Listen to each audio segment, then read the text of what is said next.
I also saw the headlines that you will be in a movie with Batista and Ice Cube.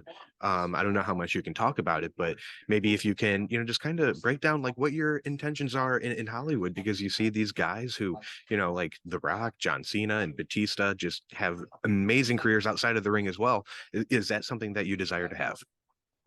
It's not something I ever thought about too much, to be honest. My goal has always been WWE and wrestle as long as I possibly can. I've been asked more about it than I've ever thought about it.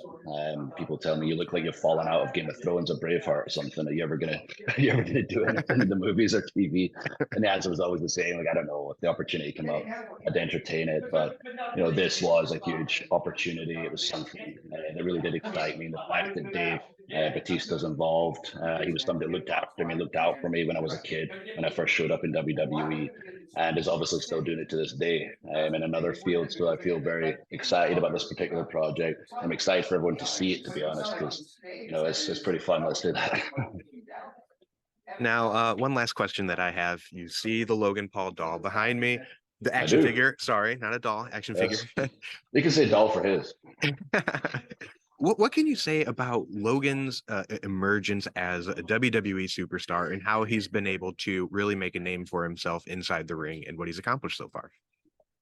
He's incredible. I can't say enough positive things about Logan.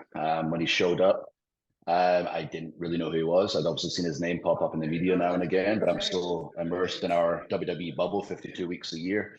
I just had never really heard of him. And much like Bad Bunny, when he showed up, I was like, I don't know who it is, but I'll take 1 second to Google him. So Bad Bunny in 1 second, oh, he's the most famous music person in the world. Like 1 second with Logan, wow, he's incredibly famous. But I'm curious how he's going to be in our industry, what kind of attitude he's going to bring. And he brought a positive attitude from day one. He brought an incredible work ethic and he was willing to take risks that even I'm not willing to do, like some of the stunts that he's been willing to do with a camera in his hand so he can selfie the whole time as he's jumping off the top rope to the outside through a table. He's an absolute maniac. But at the same time, he is something that a lot of our superstars never find or take years to find, aside, so much charisma. But he's just so much self belief. He knows who he is. Like I've been doing this a long time, and I can look in somebody's eyes and I can tell if they know who they are, if they're present in the moment, or they're too busy thinking about other things. And that's what makes our audience able to connect to our superstars. If somebody truly believes who they are, if they're present with themselves in the moment and present with the crowd. And he's been present since day one. He knows exactly who he is. He knows what he's bringing to the table, and he's just evolved and evolved. And himself and Ricochet at SummerSlam is going to be an incredible match. And maybe down the line we'll get a match with each other, and he can try some of his nice high flying moves. Unfortunately for him, I'm very ground based, so I'm going to probably chop him to pieces.